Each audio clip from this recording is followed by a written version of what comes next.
గారు ధన్యవాదాలు. ఈవేళ నాతో పాటు ముగ్గురు ఉన్నారు, మరో ఇద్దరు ఉన్నారు. జీవన్ రాజు గారు సాఫ్ట్ స్కిల్స్లో, అలాగే ఇంకా స్పోకెన్ ఇంగ్లీషు, అలాగే ఎఫెక్టివ్ పబ్లిక్ స్పీకింగ్కి సంబంధించి అనేక అద్భుతమైన జాతీయ అంతర్జాతీయ స్థాయిలో వర్క్షాప్స్ కండక్ట్ చేశారు. వాయిస్ మాడ్యులేషన్ గురించి ఆయన చెప్పే అద్భుతమైన విషయాలు నాలాంటి వాళ్ళకి స్ఫూర్తి కలిగించేవి.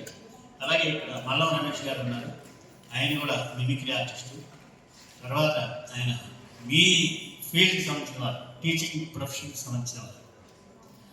అంచేత సార్ చెప్పినట్టుగా ముగ్గురు మీకు ఉపయోగపడే, మీకు చక్కటి గైడ్లైన్స్ ఇచ్చే వ్యక్తుల్ని వారు పిలిచారు. ఎందుకని మేడం గారికి ధన్యవాదాలు. అయితే ఈ సందర్భంగా ఒక 2-3 నిమిషాలు మీకు ఉత్సాహం కలిగించేది, మీరు ఈ కార్యక్రమాన్ని నిర్వహించేటప్పుడు మరింత ఆసక్తిగా మీరు చేసేందుకు స్ఫూర్తినిచ్చే 2-3 ముక్కలు చెప్తాను. ఇందాక నా గురించి పరిచయం చేశారు సార్. నా పేరు చొక్కా వెంకటరమణ. నేను బేసిక్గా జర్నలిస్ట్ని. అయితే నేను బాలల అకాడమీ, రాష్ట్ర ప్రభుత్వ సంస్థ విద్యాశాఖకు సంబంధించిన బాలల అకాడమీలోని బాలచంద్రుడి పత్రికకి 18 సంవత్సరాలు సంపాదకుడిగా పనిచేశాను. అది 40,000 స్కూల్స్కి వెళ్ళేది మ్యాగజైన్.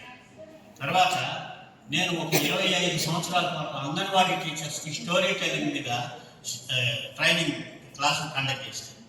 తర్వాత ఆంధ్ర మహిళా సభలో బీఈడీ టీచర్లకి స్టోరీ టెల్లింగ్, లాంగ్వేజ్ డెవలప్మెంట్ మీద సెషన్స్ నిర్వహించాను.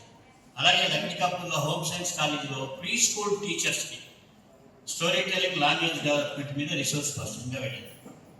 ఇవన్నీ ఊరుకోకుండా నేను 100 నిమిషాల్లో 100 కథలు చెప్పి వరల్డ్ రికార్డ్ క్రియేట్ చేశాను.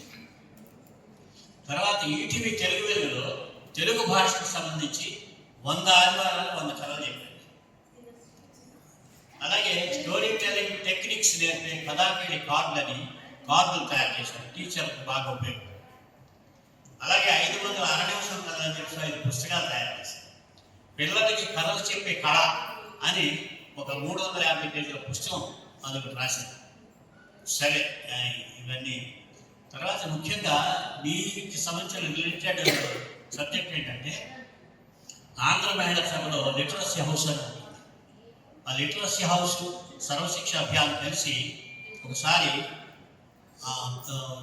టీచర్స్కి ఎడ్యుకేషన్ త్రూ పపెట్రీ అనే సబ్జెక్ట్ మీద వర్క్షాప్ కండక్ట్ చేసి 5,000 స్కూల్స్కి క్లాస్ రూమ్ పపెట్ కిట్ అని 5,000 స్కూల్స్కి పంపించాం.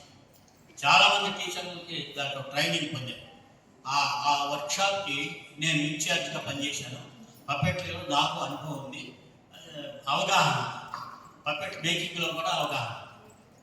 సరే, చివరికి వచ్చేసరికి నేను 100 నిమిషాల్లో 100 కథలు చెప్పానంటే ఒక ఆయన అడిగాడు, అమ్మ 100 నిమిషాల్లో 100 కథలు అంటే నిమిషాలకు ఒక కథ అన్నమాట. లేదు, అర నిమిషం కథలు ఉన్నాయి, పావు నిమిషం కథలు ఉన్నాయి అని చెప్పాను. 1 నిమిషం కథ చెప్పండి, చెబుతా అని చెప్పి కథ చెప్పాను.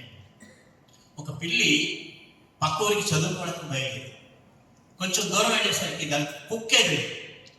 పిల్లిబాబు ఎక్కడికి వెళ్తున్నా పిల్లిబాబు అని కుక్కడి. పక్కూరికి చదువుకోవడానికి వెళ్తున్నా అంది పిల్లి. అవునా, అయితే నా దగ్గర చదువుకో, నేను చదువు బాగా చెబుతా. అయితే మ్యావ్ అని పిల్లి. ఆ కుక్క ఏమంది, నేను మ్యావ్ అంటే నువ్వు బోబో అంటున్నావు, నువ్వు నాకేం చదువు చెబుతావు బోబో అని ముందుకెళ్ళి ఒక కోడి పిల్లిబాబే ఎక్కడికి వెళ్తున్నా పిల్లిబాబా, పక్కూరికి చదువుకోవడానికి వెళ్తున్నా. అమ్మ తింటానికి పక్కూరి వెళ్ళారా, నా దగ్గర చదువుకుని చదువు బాగా చెబుతా. అయితే మ్యావ్ అని ఆ కోడి నేను మ్యావ్ కుక్కలో పాటు నాకేం చదువు చెబుతా పోని ముందుకెళ్ళి ఒక ఆవు ఎదురు, పిల్లిబాబా ఎక్కడికి వెళ్ళావు పిల్లిబాబా అంటే పక్కూరికి చదువుకోవడానికి వెళ్తున్నాను. ఆమవుతుందానికే పక్కూరు వెళ్ళాలా, నా దగ్గర చదువుకో, నేను చదువు బాగా చెబుతా. అయితే మ్యావ్ అని ఆవు అంబా అంబా అంబా, నిన్ను మ్యావ్ అంటే నువ్వు అంబా అంటున్నావు, నాకేం చదువు చెబుతావు పోపు అని పక్కూరెళ్ళి ఒక ముసలి పిల్లి దగ్గర చదువుకొని తిరిగి వచ్చేసి. దీన్ని బట్టి మనకి ఏమర్థం అవుతుందంటే, మాతృభాషలో చదువుకుంటేనే బాగా అర్థమవుతుంది. పిల్లికి పిల్లి భాషలోనే చెప్పాలి, ఆవుకి ఆవు భాషలోనే చెప్పాలి, కోడికి కోడి భాషలోనే చెప్పాలి. అందులో పక్కన అన్నాడు ఆ నిమిషం కాదు బాగానే ఉందండి అన్నాడు. అంటే బాగుండడం ఏంటి, దీంట్లో ఎంత కంటెంట్ ఉందో తెలుసా, దీంట్లో వాయిస్ మాడ్యులేషన్ ఉంది, దాని గురించి బ్రహ్మాండంగా చెప్తారు. ఎన్ని వేలాది ట్రైనింగ్స్ ఇచ్చారు మా జీవన్ రాజు.